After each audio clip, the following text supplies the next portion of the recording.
Emma Rodriguez opened her eyes every morning to complete silence. No birds singing outside her window. No sound of cars driving down the street. No alarm clock beeping to wake her up.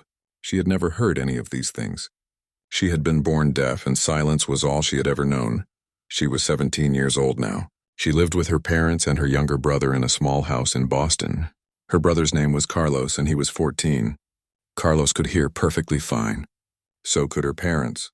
Emma was the only one in the family who could not hear. Every morning was the same. Emma's mother would come into her room and gently shake her shoulder to wake her up. Emma would see her mother's smiling face and know it was time to get ready for school. She never needed words to understand her mother's love. She could see it in her eyes. Emma got dressed and went downstairs for breakfast. Her father was already sitting at the table reading the newspaper. Carlos was eating cereal and texting on his phone. Emma sat down and poured herself some orange juice. Her mother came over and started signing with her hands. Emma watched carefully and signed back. This was how they talked. Sign language was Emma's first language. It was how she communicated with the world. Her parents had learned sign language when Emma was just a baby. They took classes and practiced every day. They wanted to make sure Emma never felt alone or left out. Carlos had learned it too. He was very good at signing now. Sometimes Emma thought he was even better than her parents. But signing was not always easy. Not everyone knew sign language. Most people in the world did not know it. This made things hard for Emma sometimes. When she went to the store or to a restaurant, she could not talk to the workers there. She had to write things down on paper or use her phone to type messages. Sometimes people would talk to her and she would have to point to her ears and shake her head. Then they would understand that she could not hear. Emma went to Lincoln High School.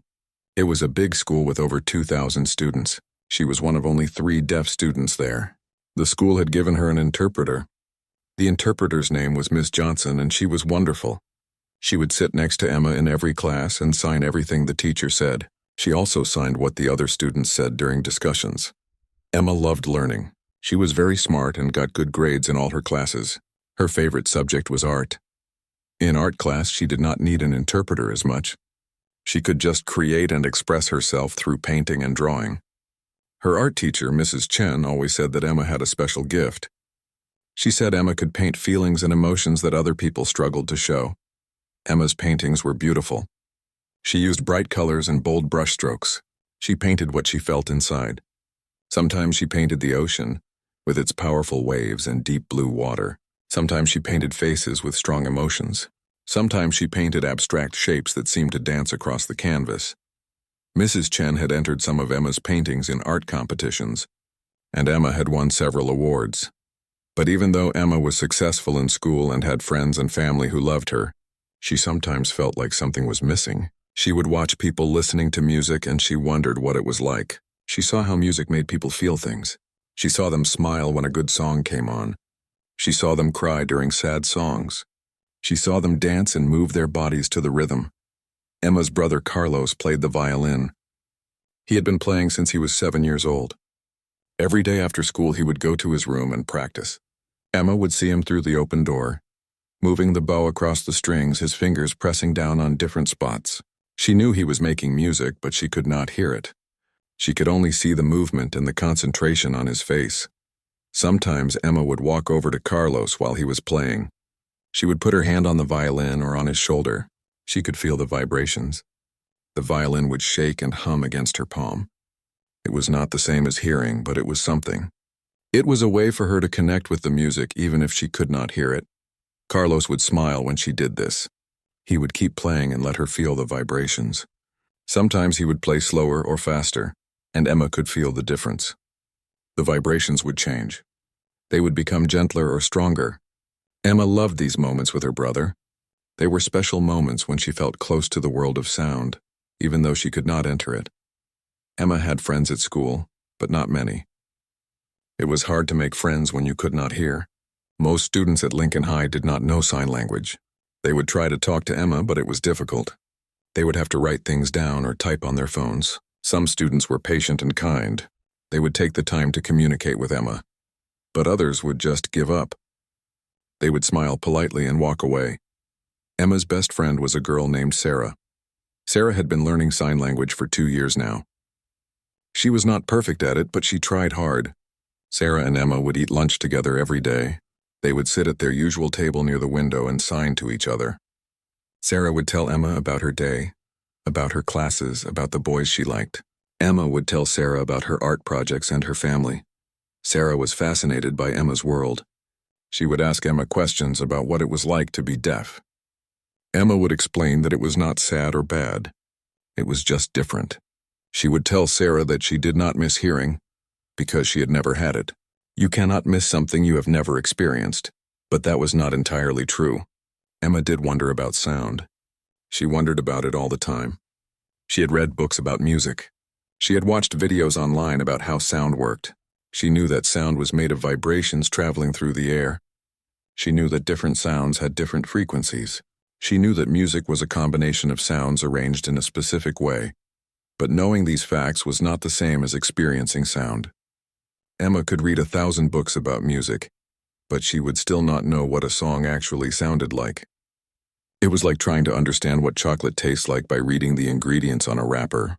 The information was there, but the experience was missing. Emma's parents had tried everything when she was younger. They had taken her to many doctors and specialists. They had tried hearing aids, but they did not work well. Emma's hearing loss was too severe. The hearing aids would only produce a muffled, unclear sound that was more confusing than helpful. Emma remembered wearing them when she was little and feeling frustrated. Everything sounded strange and uncomfortable. After a while, she stopped wearing them. Her parents had also looked into cochlear implants.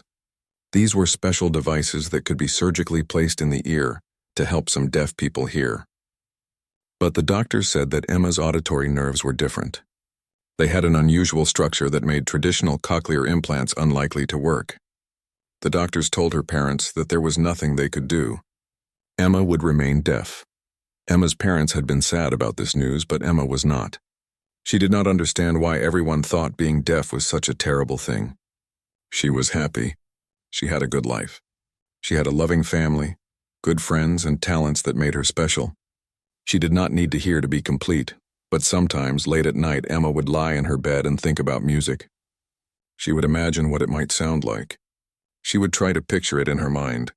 She had asked her hearing friends to describe music to her many times. They would try their best, but their descriptions never made sense. One friend said music was like colors for your ears. Another friend said it was like feelings that moved through the air. Carlos had told her that music was like a conversation between instruments. Her mother said music could tell stories without words. But none of these descriptions helped Emma understand. How could she imagine something so completely outside her experience? Emma had felt vibrations her whole life. When the school bus drove down the bumpy road, she could feel it rumbling beneath her. When people walked heavily down the hallway, she could feel the floor shake slightly. When someone slammed a door, she could feel the air move. When her mother laughed really hard, Emma could put her hand on her mother's chest and feel the shaking. These vibrations were Emma's connection to the world of sound. She had learned to pay attention to them. She could tell when someone was walking up behind her, because she would feel the vibrations in the floor. She could tell when a truck was driving by because she would feel it in her chest. She could even tell when someone was talking loudly because she could see their mouth moving more, and their body language was bigger. But Emma knew that vibrations were not the same as sound. They were related, but they were different. Sound was something that hearing people experienced in their minds. It was processed by their brains in a special way. Emma's brain had never done that. The part of her brain that was supposed to process sound had never been used. It was like a room in a house that had always been locked and empty. At school, Emma would sometimes watch other students with their headphones on. They would be walking down the hallway, completely absorbed in whatever they were listening to. They would nod their heads or tap their feet. They would mouth the words to songs. They looked like they were in their own private world, a world that Emma could never enter. During lunch, the cafeteria would play music through speakers. Emma could not hear it, but she could see how it affected everyone else. Students would start moving differently. Some would dance a little while waiting in line for food. Others would sing along. The whole atmosphere of the room would change based on what song was playing.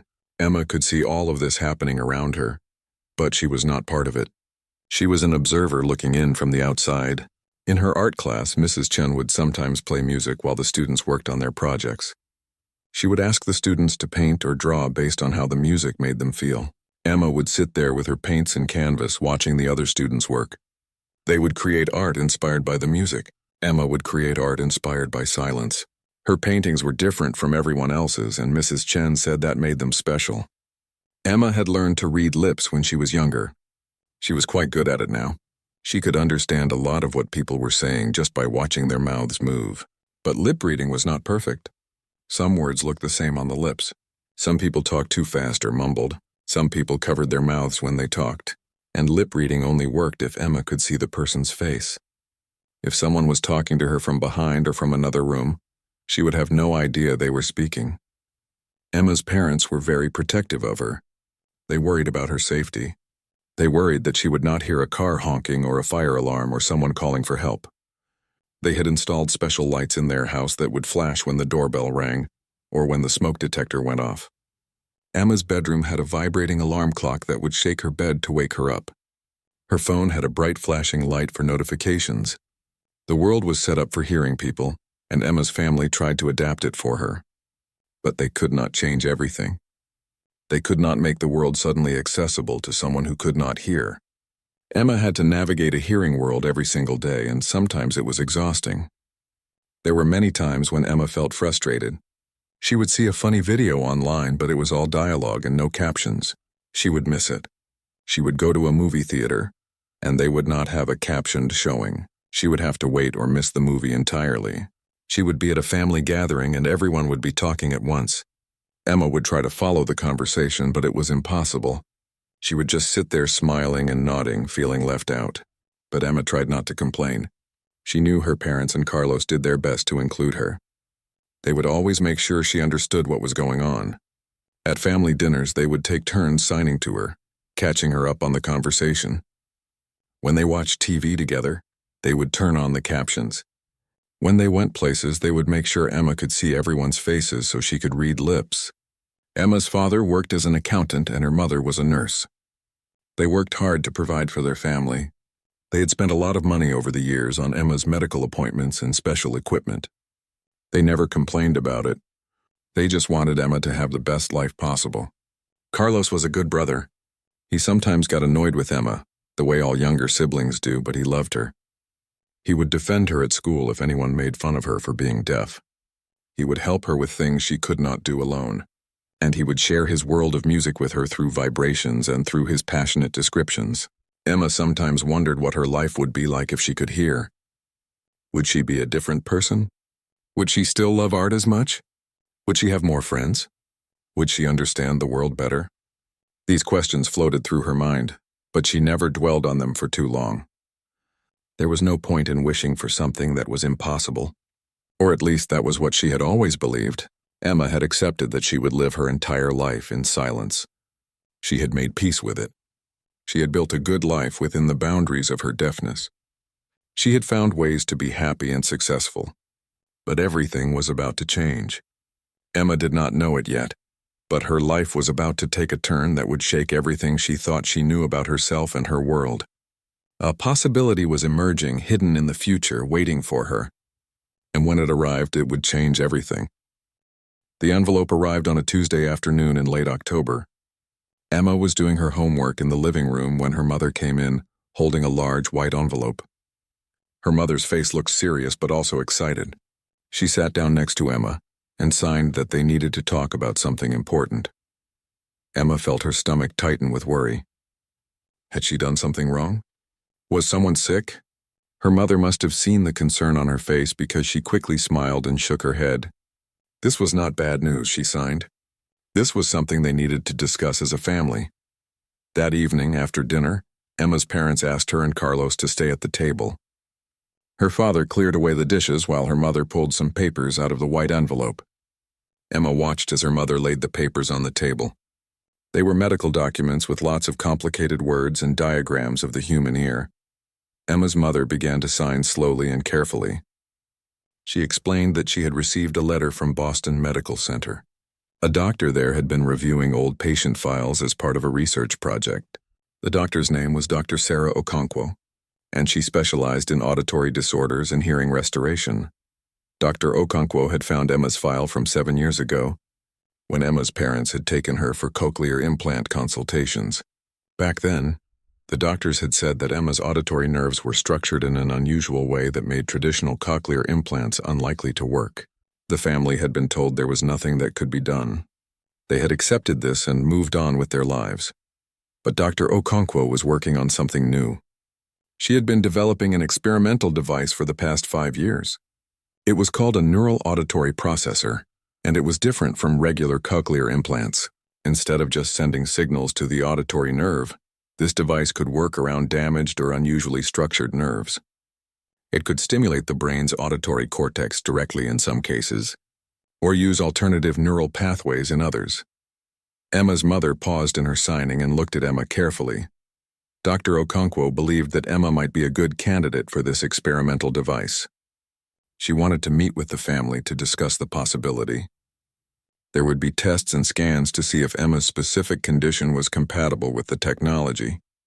But there was a real chance that Emma might be able to hear. Emma stared at her mother's hands. She felt like the room was spinning. For a moment, she could not think, could not process what she was being told. Hear? She might be able to hear? It seemed impossible. Completely impossible. Carlos looked excited. He was signing rapidly, asking questions about how it worked and when they could meet the doctor. Emma's father looked cautious but hopeful. He was always the practical one in the family. He would want to know about risks and costs and success rates, but Emma felt scared. She did not know why, but fear was the first emotion that rose up inside her. Her whole life she had been deaf. Being deaf was part of who she was. It shaped how she saw the world, how she interacted with people, how she thought about herself. What would it mean if that changed? Emma's mother reached over and took her hand. She signed gently, telling Emma that this was completely her choice. No one would force her to do anything. They would meet with the doctor, learn more about the procedure, and then Emma could decide. There was no pressure, no expectations. That night, Emma lay in bed, unable to sleep. Her mind was racing with thoughts and questions and fears and hopes all jumbled together. She had spent 17 years believing that she would never hear. She had built her identity around being deaf. She had found her place in the world as a deaf person. And now, suddenly, there was this possibility dangling in front of her like a door she had never known existed. Part of her was curious. Of course she was curious. Who would not want to experience something completely new? She had wondered about sound and music her whole life. This could be a chance to finally understand what she had been missing. To hear her mother's voice. To hear music. To hear the world, but another part of her was terrified. What if the device did not work? What if she went through surgery and recovery and it was all for nothing? What if it did work, but hearing was overwhelming or unpleasant or nothing like she imagined? What if experiencing sound changed who she was as a person? What if she lost the special way she experienced the world through silence and vibration and visual focus? Emma had read stories about deaf people who got cochlear implants. Some of them loved it and felt like they had been given an amazing gift, but others struggled. Some found hearing to be confusing and exhausting. Some felt caught between two worlds, not fully deaf anymore, but not fully hearing either. Some faced rejection from the deaf community for abandoning their deaf identity. Emma was part of the deaf community in Boston. She went to deaf social events and had deaf friends outside of school. These were people who understood her experience, who communicated the same way she did, who did not see deafness as a disability, but just as a different way of being. What would they think if she chose to get this device? Would they see her as a traitor? Over the next few days, Emma could not stop thinking about Dr. Okonkwo's letter. She went through her daily routine at school, but her mind was always elsewhere. Sarah noticed that something was bothering her. During lunch, Sarah signed and asked if Emma was okay. Emma hesitated, then told her about the letter and the experimental device. Sarah's eyes went wide with excitement. She grabbed Emma's hands and signed rapidly about how amazing this was. Emma could hear music. She could hear their conversations instead of just signing. She could hear birds and rain and laughter. Sarah thought it was the most wonderful news in the world, but Emma did not feel wonderful. She felt conflicted and confused. She tried to explain her fears to Sarah, but Sarah did not really understand. Sarah was hearing. She had always been able to hear. To her, the idea of gaining hearing was obviously a good thing. She could not imagine why anyone would hesitate. Emma talked to her deaf friends too. She met up with them at a deaf coffee social that weekend. When she told them about the doctor's letter, the reactions were very different from Sarah's. Some of her friends looked worried. Others looked almost hurt. One friend, Marcus, signed that Emma should be careful. He said that hearing people always thought deafness was something that needed to be fixed, but it was not broken. It was just different. Another friend, Rachel, had gotten a cochlear implant when she was 12. She signed that it had been very hard for her. The sounds were strange and artificial at first. It took years of therapy to learn how to process what she was hearing. She still preferred signing in many situations. She told Emma to think carefully and not let anyone pressure her. Emma appreciated their honesty. These were people who understood what she was going through in a way her hearing friends and family could not. They knew what it meant to be deaf in a hearing world. They knew the challenges, but also the unique strengths that came with deafness. But Emma also noticed that her deaf friends seemed to assume she would say no to the device. They talked about it like it was obviously a bad idea. That bothered her. She did not want anyone telling her what to do, whether they were hearing or deaf. This was her life, her choice, her body. 2 weeks after receiving the letter, Emma and her family went to Boston Medical Center to meet Dr. Okonkwo. The hospital was huge, with long white hallways and the smell of cleaning products. Emma had been to many hospitals before for various tests and appointments, so the environment was familiar. Dr. Okonkwo was a tall woman with dark skin and kind eyes. She wore her hair in long braids tied back in a ponytail.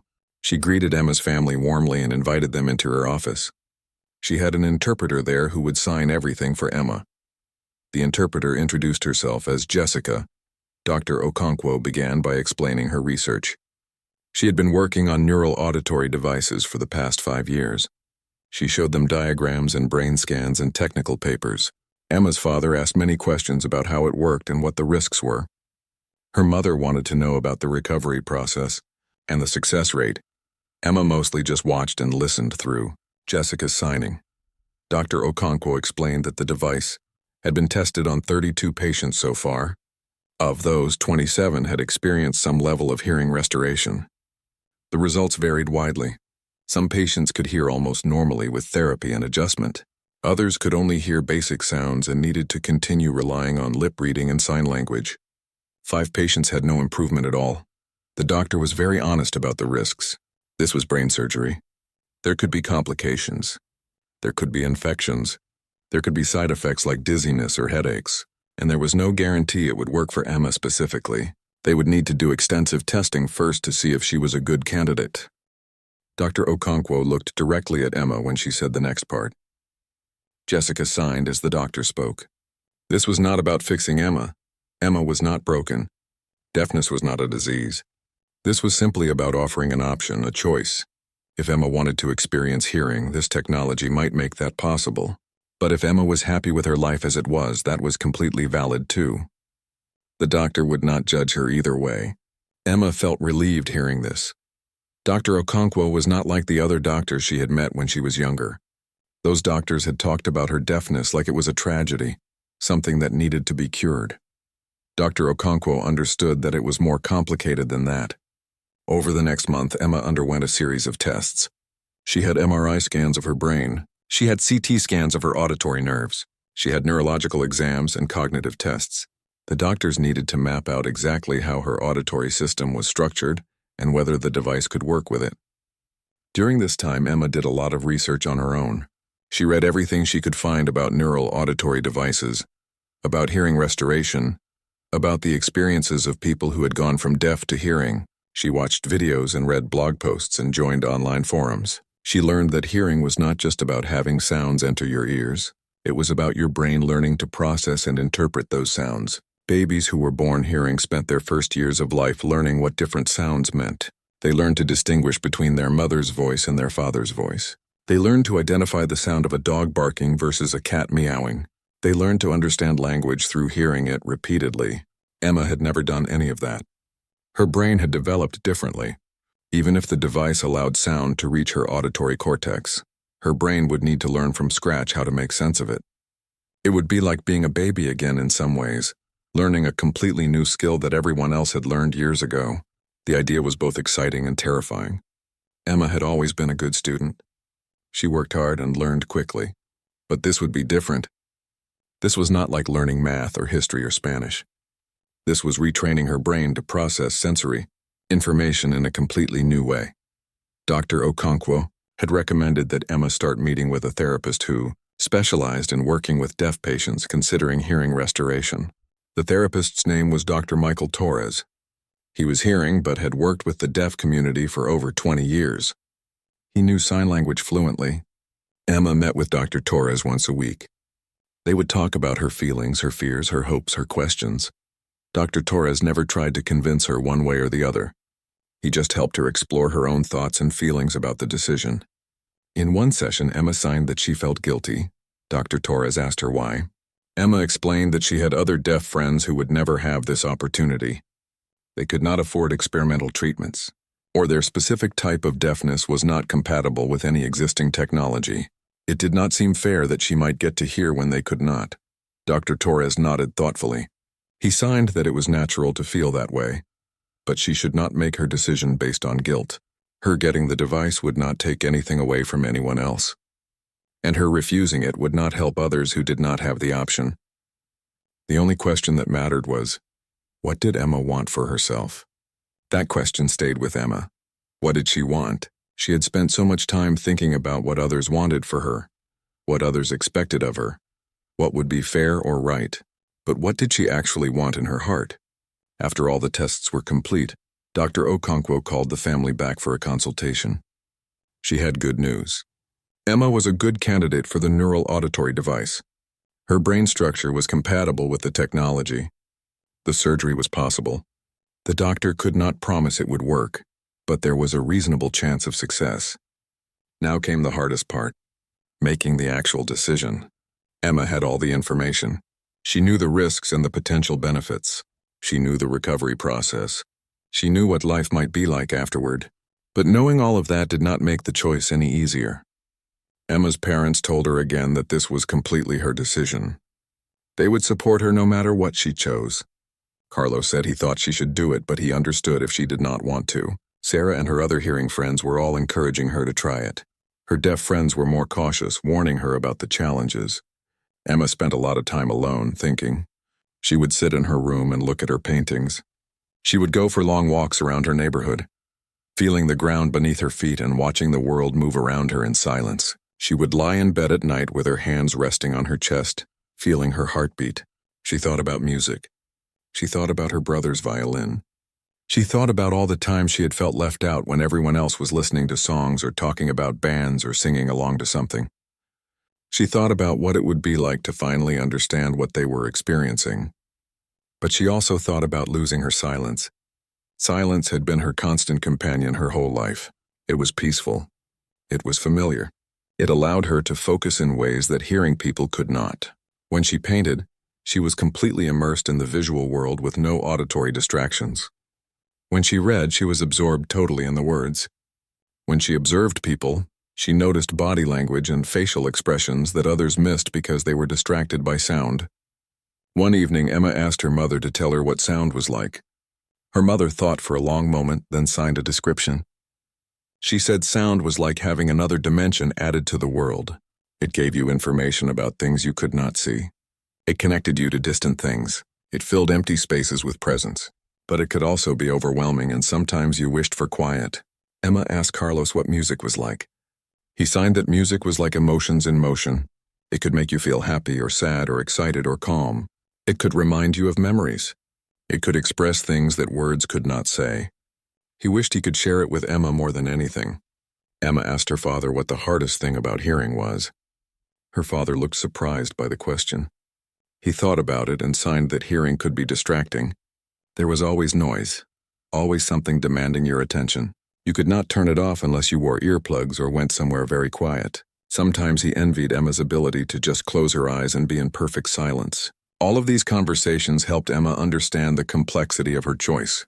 This was not simply about gaining something. It was about changing everything. About entering a completely new way of experiencing reality. Finally, after weeks of deliberation and sleepless nights and long conversations and deep reflection, Emma made her decision. She called Dr. Okonkwo's office and scheduled an appointment. When the family arrived at the hospital, Emma looked at the doctor and signed clearly and firmly through the interpreter. She wanted to do it. She wanted to try. Yes, she was scared. Yes, there were risks. Yes, her life would change in ways she could not predict. But she had decided that she wanted to know what sound was like. She wanted to hear her mother's voice. She wanted to hear music. She wanted to experience this thing that had been missing from her life. Dr. Okonkwo smiled and shook Emma's hand. She told Emma that she was brave and that they would do everything possible to make this successful. The surgery was scheduled for early December, about a month away.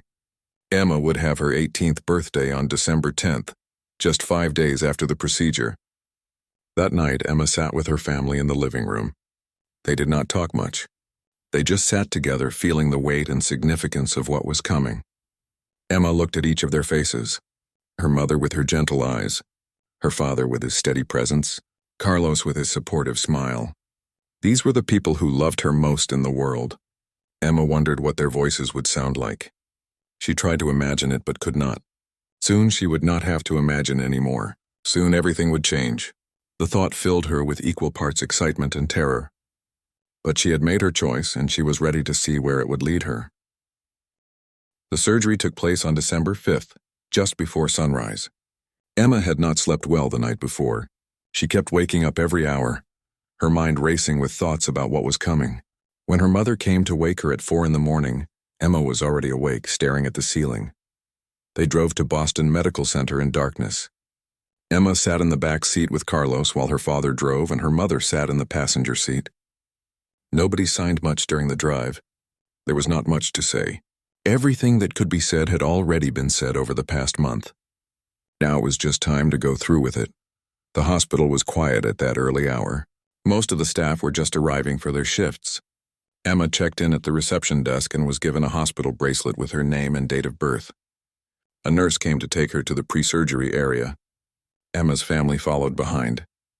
In the pre-surgery room, Emma changed into a hospital gown. A nurse came in to take her vital signs and start an IV in her arm. Dr. Okonkwo stopped by to check on her. The doctor signed good morning through an interpreter and asked how Emma was feeling. Emma signed that she was nervous but ready. Dr. Okonkwo told her that the surgical team was prepared and that everything would go smoothly. Emma's parents and Carlos were allowed to stay with her until it was time for surgery. They sat around her bed, trying to make small talk through sign language. Her mother held her hand. Carlos showed her funny videos on his phone to distract her. Her father paced back and forth, his face tight with worry. When the surgical team came to take Emma to the operating room, her mother started crying. She hugged Emma tightly and signed that she loved her. Her father hugged her next, his eyes wet with tears. Carlos gave her a fist bump and signed that she was the bravest person he knew. Then Emma was being wheeled down the hallway on a gurney. The ceiling lights passed by above her in a regular pattern. She watched them go by one after another, feeling strangely calm now that the moment had finally arrived. She had made her choice. Now she just had to trust that everything would work out. In the operating room, there were bright lights and people in surgical masks and gowns. Emma could not understand what anyone was saying, because she could not see their mouths behind the masks. But everyone looked professional and focused. The anesthesiologist came over and signed to her through an interpreter that they were going to give her medicine to make her sleep. Emma nodded. She felt the cold liquid going into her IV. Then everything went black. When Emma woke up, she was in a recovery room. Her head felt heavy and strange. There was pressure and tightness behind her right ear where the device had been implanted. Everything was blurry at first. She blinked several times, trying to focus.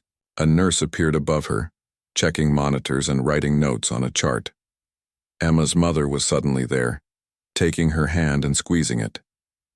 Emma could see relief on her mother's face. The surgery was over. She had made it through. Her mother was signing something, but Emma's vision was still too blurry to read the signs clearly. She closed her eyes and drifted back to sleep. The next few days were hard. Emma stayed in the hospital for observation.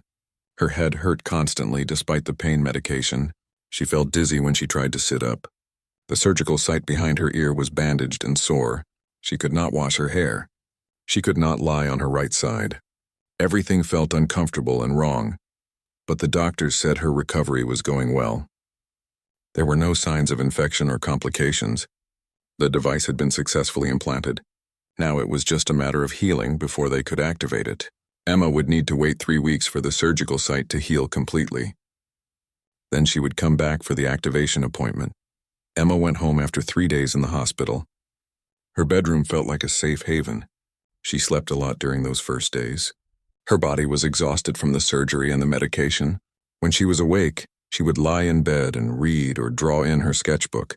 Friends from school sent her text messages wishing her well. Sarah came to visit and brought her magazines and candy.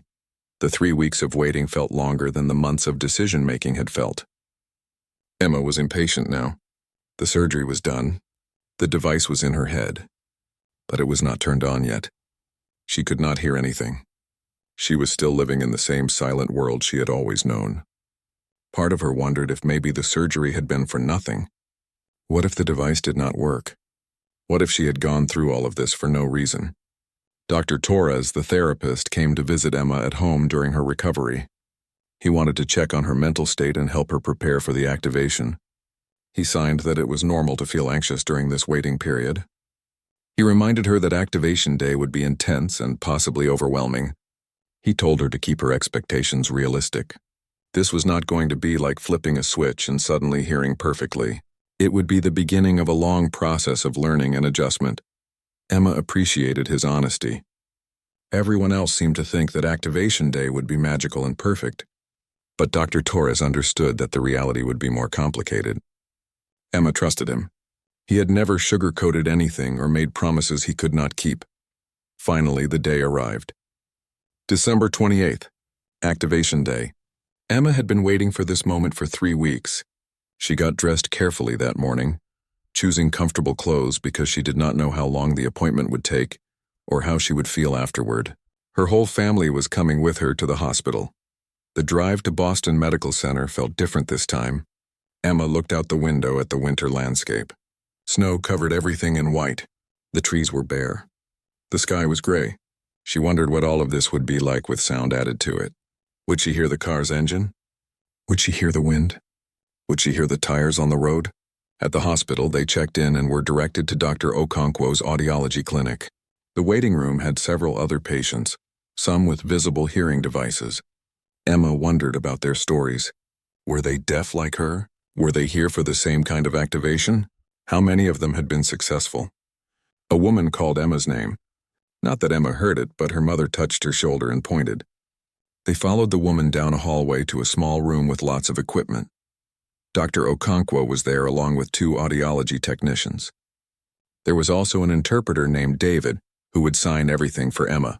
Dr. Okonkwo greeted Emma warmly. She explained through David that they were going to activate the device today. At first, they would start with very low settings to avoid overwhelming Emma's brain. They would gradually increase the sensitivity and volume over several sessions. Today was just about making first contact, about letting Emma's auditory cortex start receiving signals for the first time. Emma sat in a comfortable chair in the center of the room. Her family stood off to the side, watching nervously. Dr. Okonkwo sat at a computer with various controls and monitors. One of the technicians came over and checked the external part of Emma's device, making sure it was properly positioned behind her ear. Emma's heart was pounding. This was it. This was the moment everything could change, or the moment she discovered that nothing would change at all. She did not know which scared her more. Dr. Okonkwo looked at Emma and signed through David, asking if she was ready. Emma took a deep breath and nodded. The doctor turned back to her computer and typed something. She pressed a button. She looked at Emma expectantly. Nothing happened. Emma waited. She looked around the room. Everything seemed the same. She still could not hear anything. Had something gone wrong? Was the device broken? She looked at her mother, who was watching her with intense focus. Then Dr. Okonkwo typed something else and adjusted a setting. She pressed another button, and Emma felt something strange happen inside her head. It was not sound. Not exactly.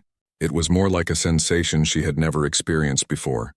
Like electricity running through a part of her brain that had never been used. Like a door opening in her mind. Like vibrations but inside her skull instead of outside her body. It was completely alien and slightly uncomfortable. Emma's eyes went wide. She touched her head. confused by what she was experiencing. Dr. Okonkwo was watching her carefully and making notes. She signed to David to ask Emma what she was feeling. Emma struggled to describe it. It was like tingling, like pressure, like something moving in her head. She did not have words for this sensation, because she had never felt anything like it before. Dr. Okonkwo explained that what Emma was experiencing was her auditory cortex being stimulated for the first time. Her brain did not know how to interpret these signals yet, because it had never received them before. With time and practice, her brain would learn to process these signals as sound.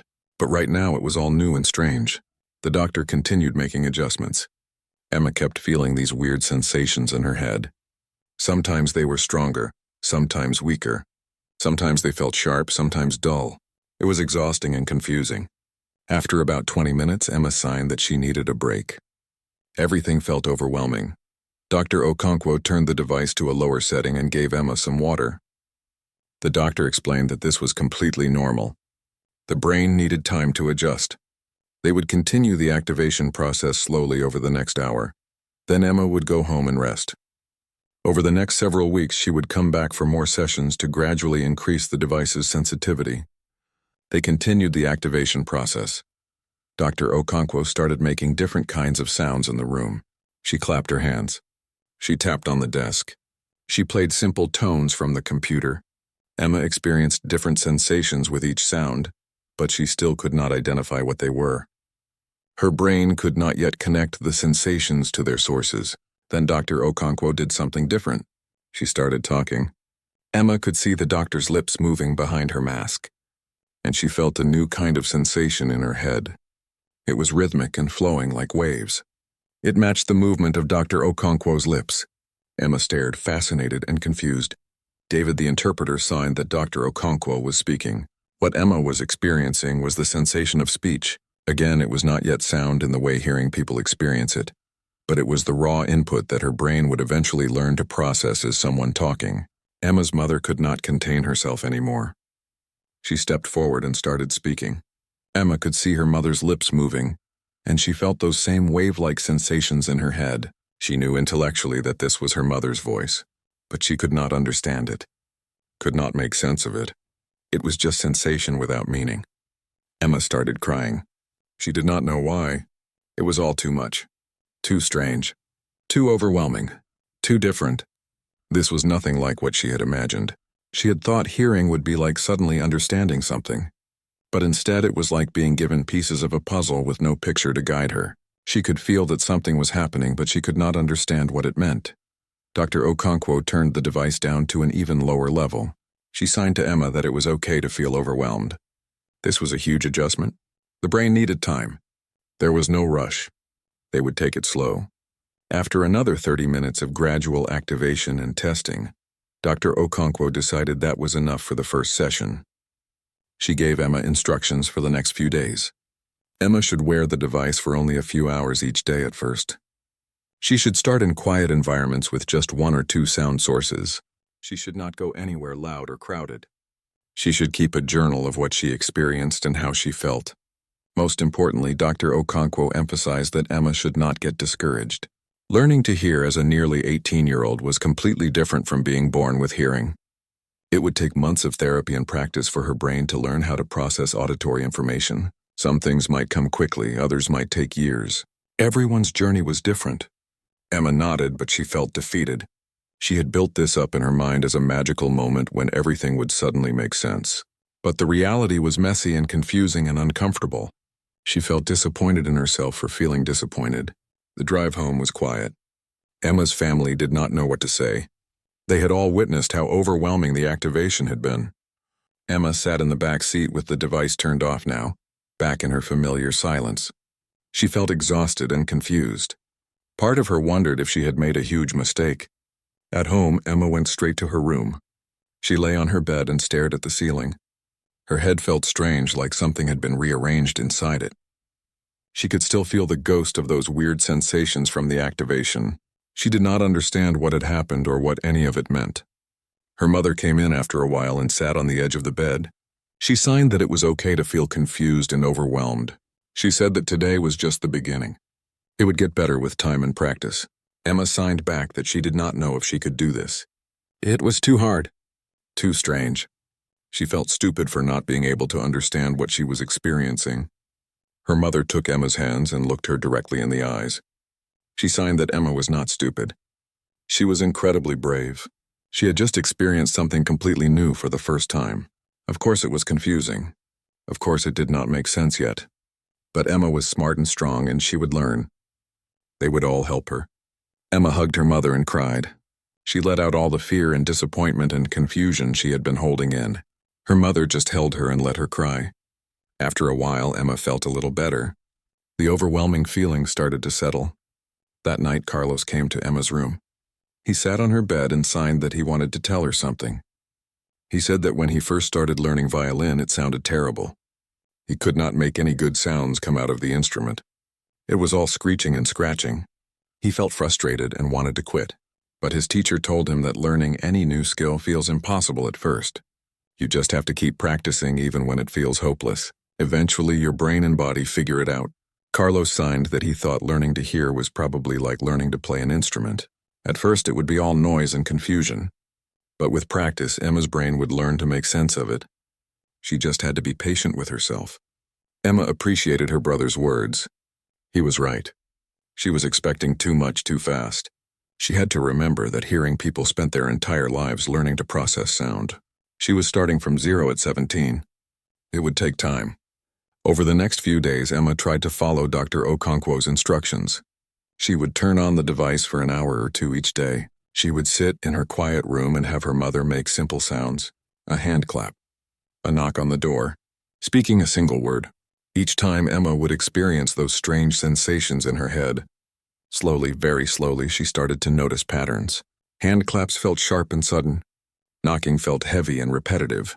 Voices felt flowing and complex. She still could not understand speech or identify specific sounds reliably, but she was beginning to distinguish between different types of stimulation. Dr. Torres came to visit her at home twice a week for therapy sessions. They would talk about what Emma was experiencing. He helped her understand that what she was feeling was normal. The brain was incredibly adaptable, he signed. It would learn. It just needed time and repetition. Emma started keeping a journal like Dr. Okonkwo had suggested. She would write down what she experienced each day. What sounds she was exposed to.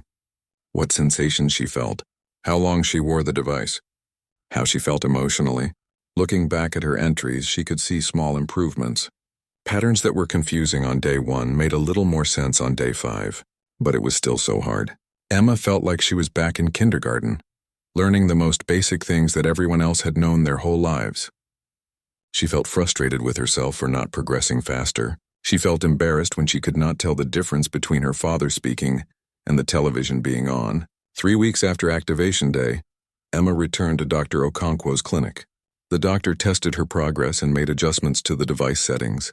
She increased the sensitivity slightly and introduced Emma to more complex sounds. She also referred Emma to an auditory therapist named Ms. Patricia Williams, who specialized in helping people learn to process sound. Emma started seeing Ms. Williams 3 times a week. The therapy sessions were intensive. Ms. Williams would play different sounds and help Emma learn to identify them.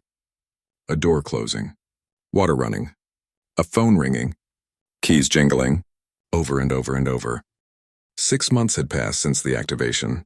It was now late June, and Emma had made significant progress. She could identify many everyday sounds now. Footsteps, doors opening and closing, her phone notifications, the microwave beeping, running water, her dog barking.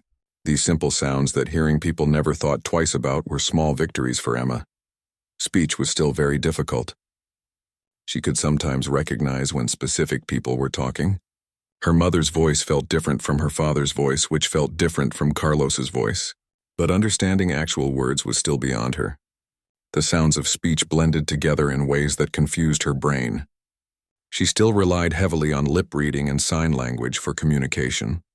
Ms. Williams, her auditory therapist, kept telling her that speech comprehension would come with more time.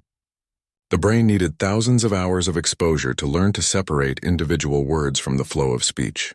Emma was getting better, but she still had a long way to go. Sometimes this felt discouraging. She had imagined that by now she would be having conversations with people, But the reality was much slower. Still, there were moments of joy. The first time Emma heard rain falling, she stood by the window for an hour just listening to it. The gentle patter on the roof and the splashing on the pavement created a peaceful rhythm that she found beautiful. The first time she heard her dog's collar jingling, she laughed out loud. Such a simple sound, but it told her where her dog was without having to look. Emma had returned to school in January, halfway through her senior year. It was strange being back. Her friends were excited to hear about her progress with the device. Sarah kept asking her to describe what different things sounded like. But Emma found it hard to explain. How do you describe sound to someone who has always heard? It was like asking a hearing person to describe color to someone who has never seen. Some things about school were easier now.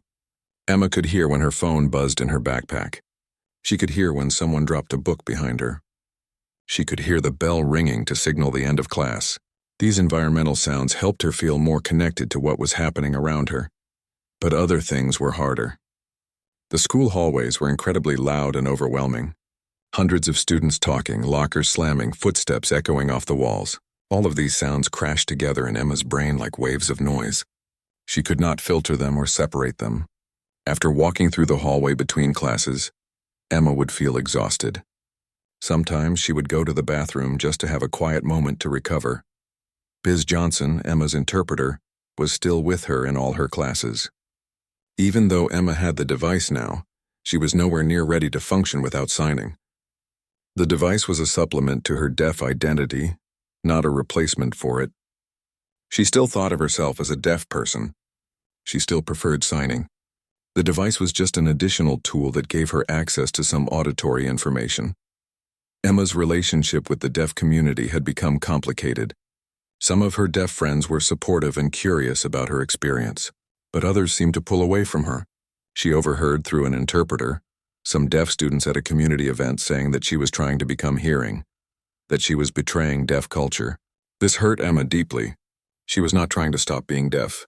She was just exploring a new possibility that had been offered to her. Marcus, one of her deaf friends, signed to her one day that he felt like she was choosing the hearing world over the deaf world. Emma tried to explain that it was not about choosing sides. She was still deaf. She still signed. She still experienced the world primarily through visual means. The device just added another layer to her experience. But Marcus did not seem convinced. Emma talked to Dr. Torres about this during one of their therapy sessions. He signed that it was a common experience for deaf people who got hearing devices. Some people in the deaf community saw it as a rejection of deaf identity and culture. But Dr. Torres believed that Emma should not have to choose one or the other. She could be both. She could value her deaf identity while also exploring what hearing had to offer. This conversation helped Emma feel less guilty. She was not doing anything wrong by trying the device. She was not betraying anyone. She was just being true to her own curiosity and her own choices. As the school year came to an end, Emma started thinking about what she would do with her summer. She had been accepted to several colleges for the fall. She would be studying art education. But she had 3 months of summer vacation first. Her parents encouraged her to relax and enjoy the break. But Emma felt restless.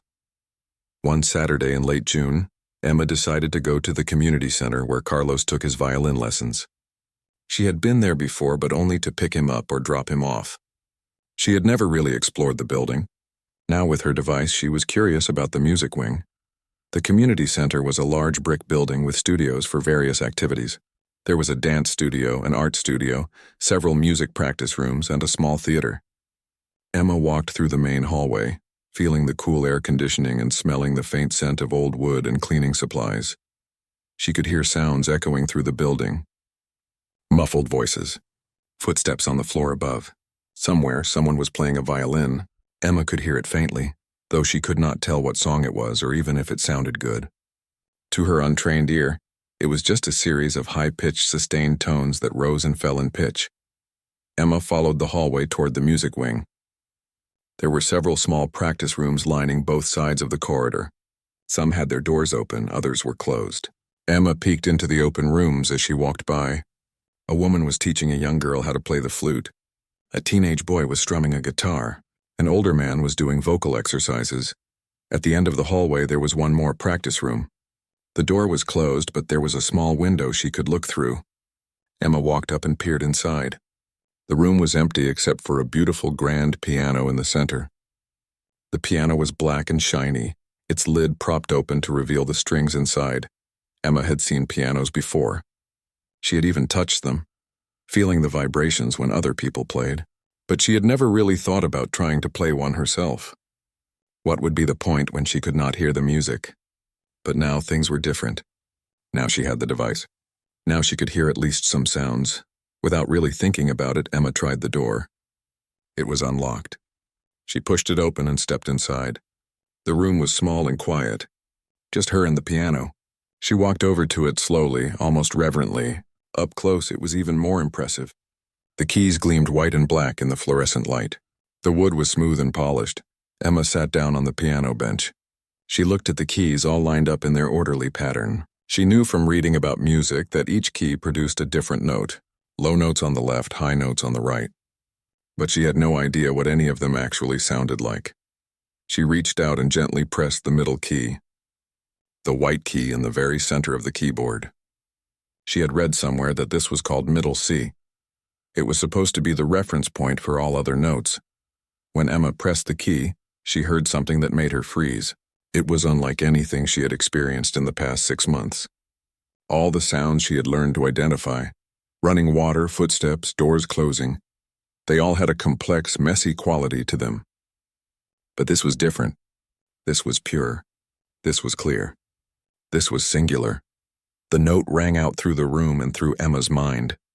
It was a tone, a single perfect tone that resonated not just in her ears but somehow deeper. She could feel it in her chest.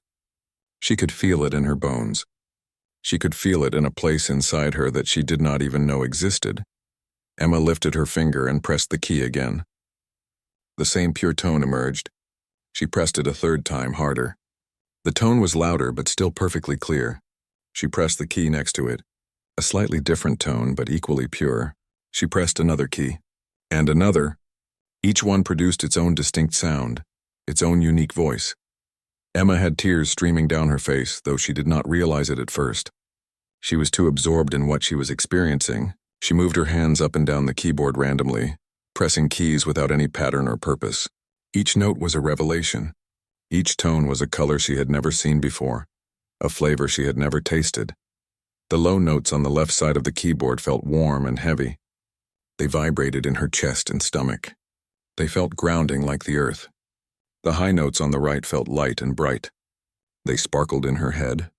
They felt like stars or water droplets catching sunlight. When Emma pressed 2 keys at the same time, something magical happened. The 2 tones combined to create something entirely new. Sometimes they sounded beautiful together, harmonious and pleasing.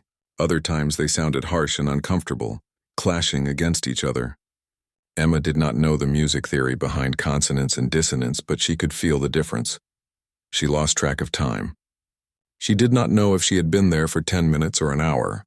She just kept pressing keys, experimenting, discovering. She tried playing low notes and high notes together. She tried pressing 3 keys at once. She tried making patterns. Emma felt embarrassed. She signed back, "I'm sorry. I shouldn't be in here. I don't know how to play. I was just..." She did not know how to finish the sentence. Mr. Jameson walked into the room and sat down on the bench next to her. "Don't apologize," he signed. "May I ask, are you new to hearing?" Emma was surprised by the question. She signed, "How did you know?" "The way you were playing," Mr. Jameson signed. "You were discovering each note like you had never heard it before. It was beautiful to watch." Emma explained her situation. She told him about being born deaf, about the experimental device, about the 6 months of learning to process sound. She told him that this was the first time she had ever really experienced music, that the piano had done something to her that she could not explain. Mr. Jameson listened carefully. Then he signed, "Would you like me to play something for you?" Emma nodded eagerly. Mr. Jameson positioned his hands over the keyboard. Then he began to play. Emma watched his fingers move across the keys with practiced ease. But more importantly, she heard what he was creating. The music flowed from his hands like water. Notes combined with other notes to create phrases. Phrases connected to create melodies. Melodies wove together with harmonies underneath. It was complex and layered and absolutely beautiful. Emma had never experienced anything like it in her entire life. The piece Mr. Jameson was playing was called Clair de Lune by a composer named Debussy. Emma did not know this. She did not know anything about classical music or famous composers or musical periods.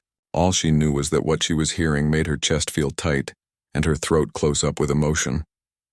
The music seemed to tell a story without words. It had moments of sadness and moments of hope. It had gentle parts and powerful parts. It rose and fell like waves or like breath. Emma understood in that moment why music was so important to people. It was a language that spoke directly to feelings, bypassing words entirely. When Mr. Jameson finished playing, Emma was crying openly. He handed her a tissue from a box on top of the piano. "That was my first time hearing a full song," Emma signed. "I don't know what to say. I don't have words for what I just felt." "You don't need words," Mr. Jameson signed back. "That's the whole point of music.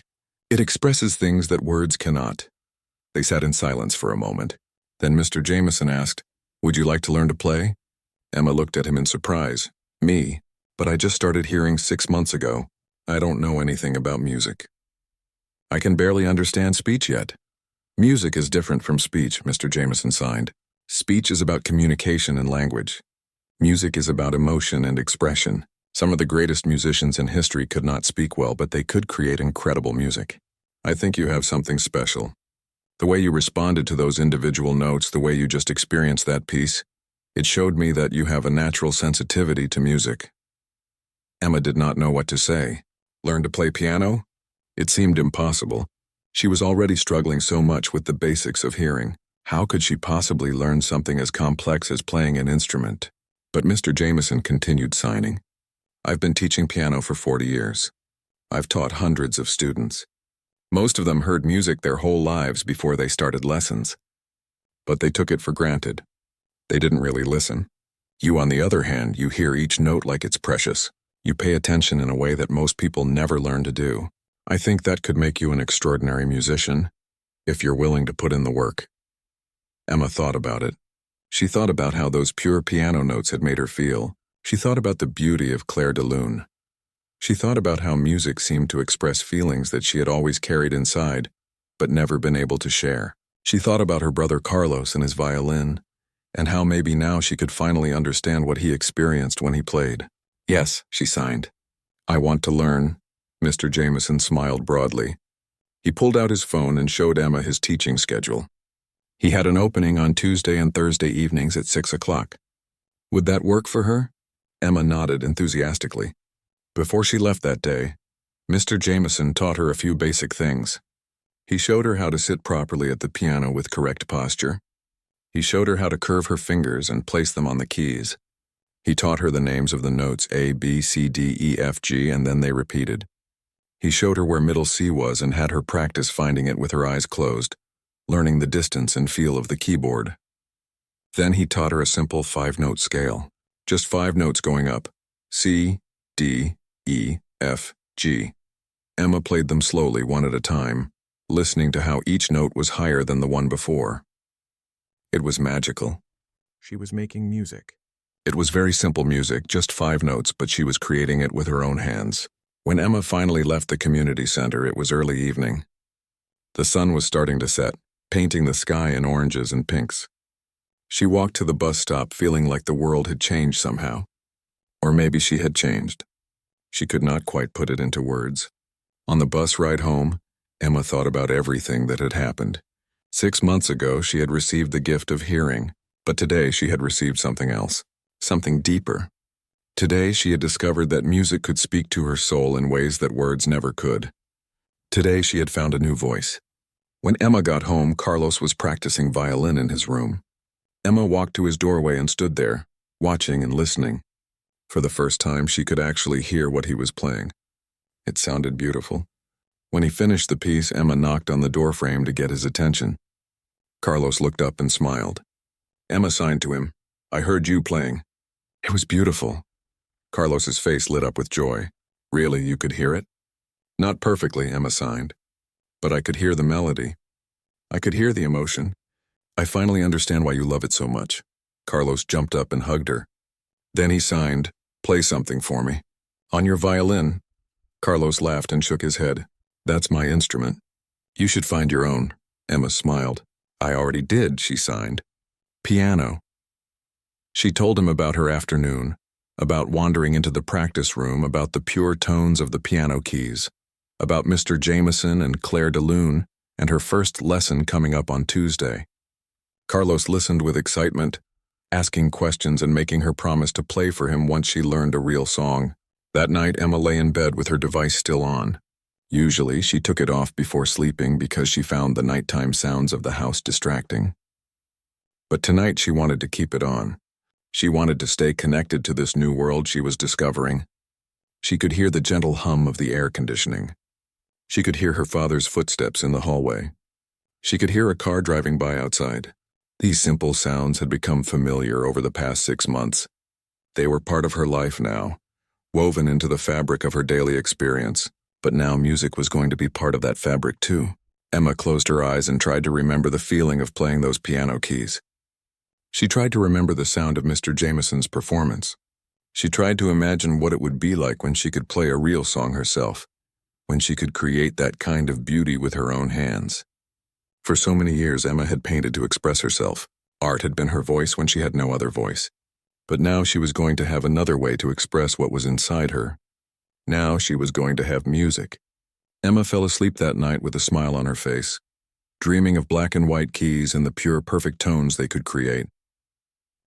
Emma's first official piano lesson with Mr. Jameson was on a Tuesday evening in early July.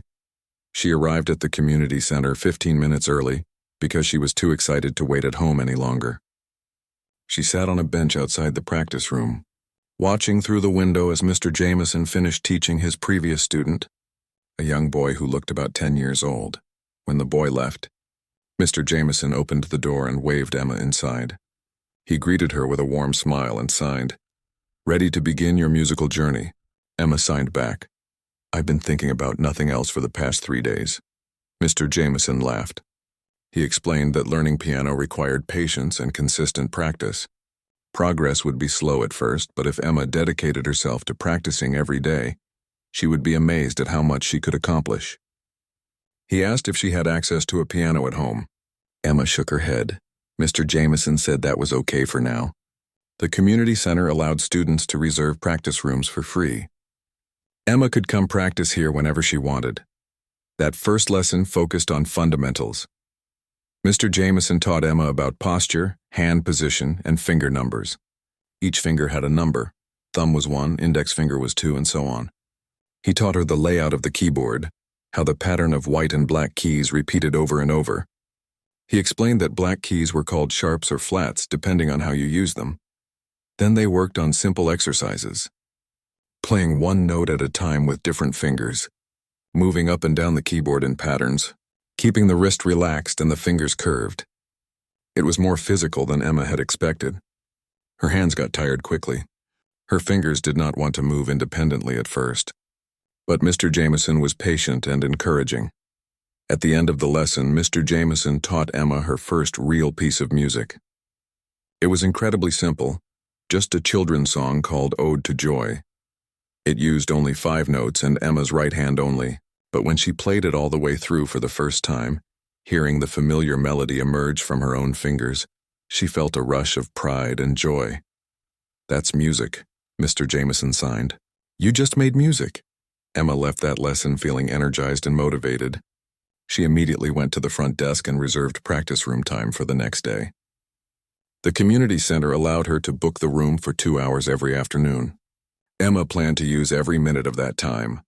Over the next few weeks, Emma fell into a new routine. She would wake up in the morning and do her auditory therapy exercises with Ms. Williams. Then she would spend the afternoon at the community center practicing piano. She practiced the same simple exercises over and over. Her fingers slowly became stronger and more coordinated. Her brain slowly learned to connect the visual pattern of notes on a page to the physical movement of her fingers, to the sound that emerged. Mr. Jameson gave her new pieces to learn each week. They were all simple at first, children's songs and folk melodies, but each one taught her something new. Some pieces helped her learn to use her left hand. Others introduced her to reading both hands at the same time. Some taught her about rhythm and timing. Others focused on dynamics, playing some notes louder and others softer. Emma discovered that learning piano was helping her overall hearing comprehension too. Music required her to pay very close attention to subtle differences in pitch and tone. This trained her brain to be more sensitive to auditory information. She started noticing improvements in her ability to distinguish between different voices and identify sounds more quickly. Sarah came to watch Emma practice one day. She sat in the corner of the practice room while Emma worked through a simple piece called "Mary Had a Little Lamb." When Emma finished, Sarah clapped enthusiastically. She signed, "That was amazing. You've gotten so good already." Emma appreciated the encouragement, but she knew she was still a beginner. She had only been learning for a few weeks. She could only play very simple songs, but she loved it. She loved the feeling of her fingers on the keys. She loved hearing the notes ring out. She loved the challenge of reading music and coordinating her hands and listening to what she was creating all at the same time. Carlos started joining Emma at her practice sessions sometimes. He would bring his violin, and they would play simple duets together. Mr. Jameson had arranged some easy pieces for piano and violin. Emma and Carlos would sit side by side, him with his violin and her at the piano making music together. It was a bonding experience they had never had before. Finally, they could share the thing Carlos had loved his whole life. Their parents came to watch them play together one evening. Emma's mother cried watching her two children make music side by side. She signed to Emma afterward, "I never thought I would see this day. I never thought you would be able to share this with your brother." Emma hugged her mother tightly. She understood what her mother meant. For so long, music had been something that separated Emma from her family. It was the thing they all enjoyed that she could not access. But now it was bringing them together. As summer continued, Emma's skills improved steadily. She graduated from simple children's songs to slightly more complex pieces. Mr. Jameson introduced her to some easy classical compositions. A simplified version of Beethoven's Für Elise, a beginner arrangement of Pachelbel's Canon in D. Each new piece was a little harder than the last, pushing Emma to expand her abilities, but Emma's favorite thing to practice was still just playing individual notes and chords. She would spend time at the beginning of each practice session just exploring the keyboard, playing different combinations of notes to hear how they sounded together, creating her own little melodies and harmonies. Mr. Jameson encouraged this improvisation. He said it was helping Emma develop her musical ear and her creative instincts. One day in late August, about 2 months into her piano studies, Mr. Jameson told Emma that he wanted to enter her in the community center's student recital in October. Emma felt panic rise in her chest. She signed, "I'm not ready to perform in front of people. I've only been playing for 2 months." Mr. Jameson signed back, "You don't have to play something difficult. You can play one of the simple pieces you already know well. The recital is not about impressing people with advanced technique. It's about sharing the joy of music. And I think you have something special to share." Emma was not convinced, but she trusted Mr. Jameson. She agreed to perform, though the idea terrified her. She had never been comfortable being the center of attention, and performing music felt especially vulnerable. She would be sharing something deeply personal with strangers. Mr. Jameson helped Emma choose a piece for the recital. They selected a simple but beautiful arrangement of Amazing Grace. It was within Emma's technical abilities, but it had emotional depth. Emma practiced it every single day, sometimes for hours. She wanted it to be perfect. As the recital date approached, Emma became more and more nervous. She had nightmares about forgetting the notes or her hands freezing up on stage. She practiced until her fingers were sore. Mr. Jameson kept telling her to relax, that she was ready, that she would do great. But Emma could not shake her anxiety.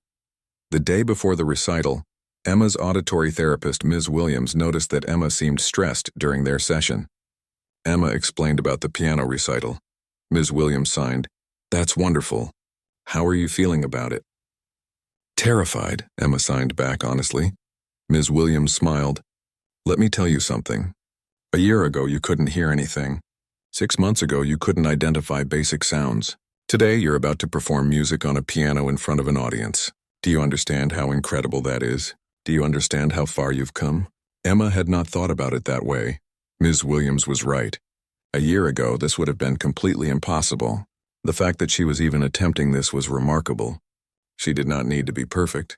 She just needed to do her best and be proud of what she had accomplished. The recital was held on a Saturday evening in October. The community center's small theater was filled with families of the students who would be performing. Emma's entire family came to support her. Her parents, Carlos, Sarah, and even some of Emma's deaf friends from the community. Emma wore a nice dress and had her hair done. She felt like she might throw up from nervousness. There were 12 students performing in the recital.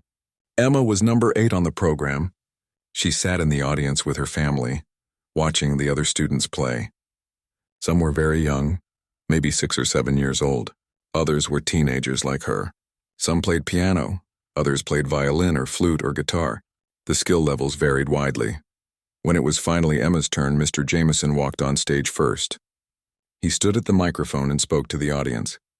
Emma could not hear most of what he said, but she knew he was introducing her.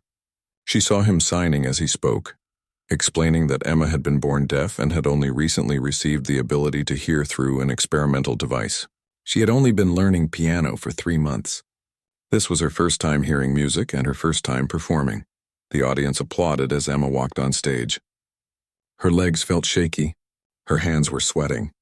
She sat down at the piano bench and took a deep breath. She looked out at the audience and found her family. Her mother was crying already. Carlos gave her a thumbs up. Sarah was smiling and signing, "You've got this." Emma continued her piano lessons with Mr. Jameson throughout her first year of college. By the time she turned 19 in December, she had been playing for a year and a half. She could now play intermediate-level pieces.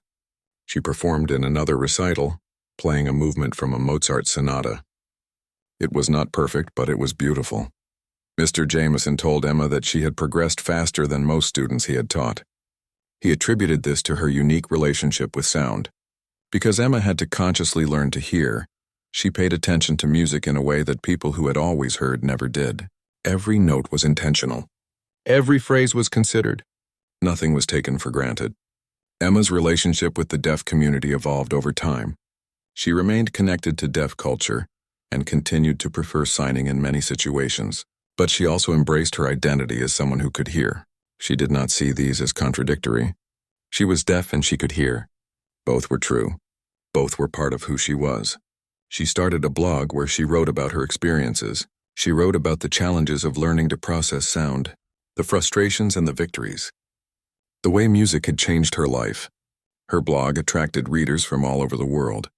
Some were deaf people considering hearing devices. Others were hearing people curious about the deaf experience. Emma's honest, thoughtful writing helped bridge the gap between these two worlds. In her sophomore year of college, Emma started volunteering with a program that worked with deaf children. She would visit schools and community centers, meeting with deaf kids and their families. She would tell them about her experience with the neural auditory device. She always emphasized that it was a personal choice, that being deaf was not something that needed to be fixed. But if someone was curious about hearing, if someone wanted to explore that option, her story showed them it was possible.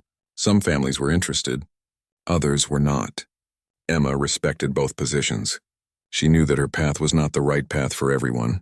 The device had worked well for her, but it did not work for everyone. Some people were happy in silence. Some people felt that their deaf identity was too important to risk changing. Emma understood and supported all of these different perspectives. Carlos graduated from high school and also went to college to study music. He and Emma would sometimes video call each other and play duets together, him on violin and her on piano, even though they were in different cities. These musical conversations were their way of staying connected. Emma's parents watched with pride as both their children pursued their passions. They had worried so much when Emma was young about whether she would be able to have a full, happy life. Now they saw her thriving, studying, creating, performing, helping others. She had found her voice, both literally and figuratively. By the time Emma was 21, she was playing advanced piano pieces. She performed in a local concert hall as part of a community music showcase. She played Claire de Lune, the same piece Mr. Jameson had played for her that first day in the practice room. It had taken her 3 years to develop the skill to play it, but she finally could.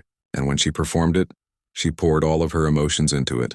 All the years of silence, all the fear and hope of getting the device, all the struggle of learning to hear, all the joy of discovering music. The audience gave her a standing ovation. Mr. Jameson was in the front row, crying and clapping. Emma's whole family was there.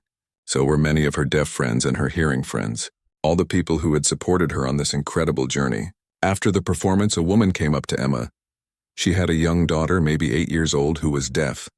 The woman signed that they had been considering a cochlear implant for their daughter, but were not sure. Watching Emma perform had helped them see what might be possible. They wanted to learn more about Emma's experience. Emma sat down with the woman and her daughter. She signed to the little girl, asking her what she thought about hearing. The girl signed back that she was curious but also scared. Emma understood completely. She shared her own story, not trying to convince the girl one way or another, but just offering her perspective. She told the girl that whether she decided to get a device or not, she would be okay. She would have a good life. Being deaf did not limit what you could accomplish. Emma had friends who were deaf their whole lives and were doctors, lawyers, teachers, artists, athletes. Deafness was not a disability. It was just a different way of experiencing the world. But, Emma signed, if the girl was curious about hearing, if she wanted to explore that option, it could open up new experiences. Not better experiences necessarily, just different ones. The choice was deeply personal, and no one else could make it for her. The little girl nodded thoughtfully. She asked Emma what her favorite sound was. Emma thought about it for a moment, then signed, piano, definitely piano. Every single note is like a little miracle to me. I never get tired of hearing it. The girl smiled.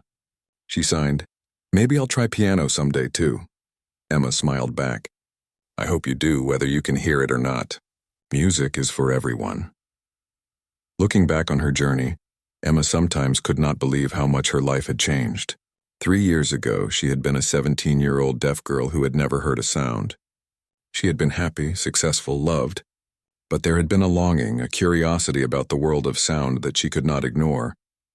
The decision to get the neural auditory device had been the hardest choice of her life. It had required bravery, patience, and a willingness to step into the unknown. There had been moments when Emma wondered if she had made a mistake. Moments when the process felt too hard, too overwhelming, too confusing. But now, sitting at her piano and playing music that she had created with her own hands, Emma knew it had been worth it. The device had not fixed her because she had never been broken. It had not made her less deaf because deafness was still a fundamental part of her identity. What it had done was add another dimension to her experience of the world. It had given her access to something beautiful and meaningful.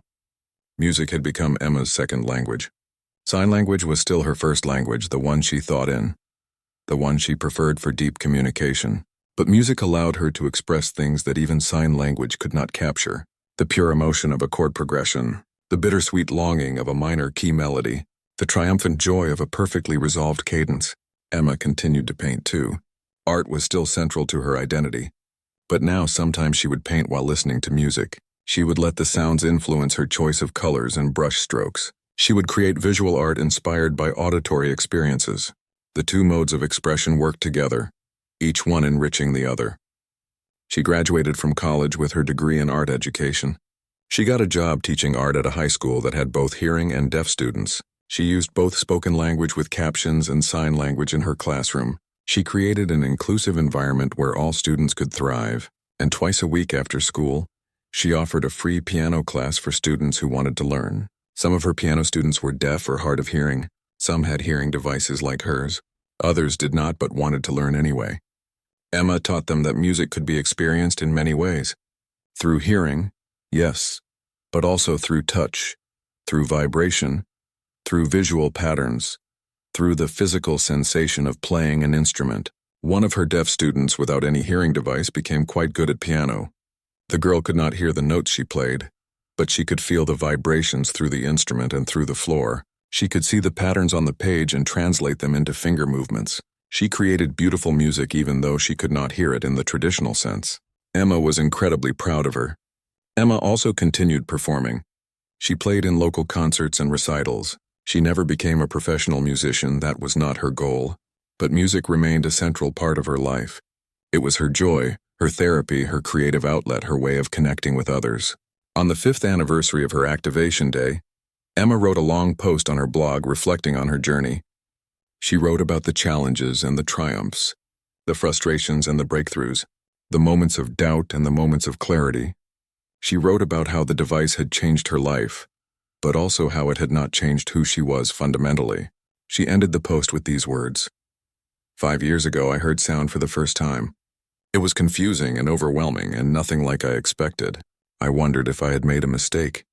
But then I discovered the piano, and the piano helped me understand what I had been given, not just the ability to hear, but a new language to speak, a new way to express what was inside me. Music did not fix me or complete me, but it added color to my life in ways I never imagined, and for that I am grateful every single day.